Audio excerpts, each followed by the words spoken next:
is up? Welcome back to my channel. Today is Vlogmas Day 21.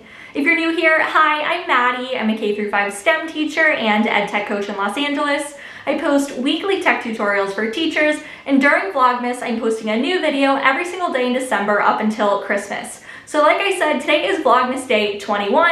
So we almost have 25 straight days of tech tutorials. So if you're new here, like I said, be sure to check out all those other videos. I post tons and tons of content for teachers that I think you'll enjoy. So recently I posted a video, a Jamboard tutorial that was really popular, and it had me realizing that I wanted to be able to share some cool activity ideas for things that you can do with your students using Google Jamboard. So today's video is going to be about exactly that. Now, if you've never used Google Jamboard before, I highly recommend you check out that video tutorial. I'll be sure to have it linked in the video description down below in case you'd like to check it out. But like I said, today's video is really going to be focused on giving you some different activity ideas for things you can do with your students using Google Jamboard. So without further ado, let's get started. Before we get started creating the first activity, I do want to point out a really exciting new update that Jamboard has come out with since my last Jamboard video. If we go up here to where it says set background, you'll see that you can actually now upload an image as the background to your Jamboard file. This is an awesome new update that I know a lot of teachers are really excited about. All right, so now let's dive into the first activity. My first idea for using Google Jamboard with students is to use it for brainstorming activities. Now, this is probably the most popular way that teachers use Jamboard with students, but I think it's popular for a reason. Jamboard is a great brain dumping tool where students can brainstorm responses to a question. You can ask students open-ended questions where they can all share their ideas using individual sticky notes. So as the teacher, the way it works is all you need to do is create a new Jamboard file. Then you can add a sticky note like I have here in this example with your question or your prompt. And then once you share the link with students so that they can edit it, they can then all add their responses using different sticky notes.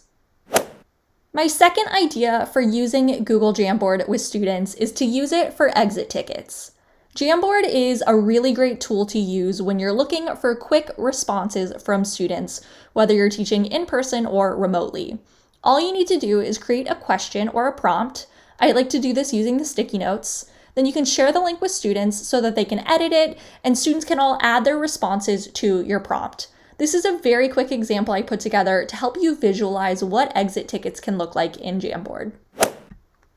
My next idea for using Jamboard with students is to use it for social emotional check-in activities. You might have noticed that in my previous two examples, students were all able to collaborate on the same Jamboard file.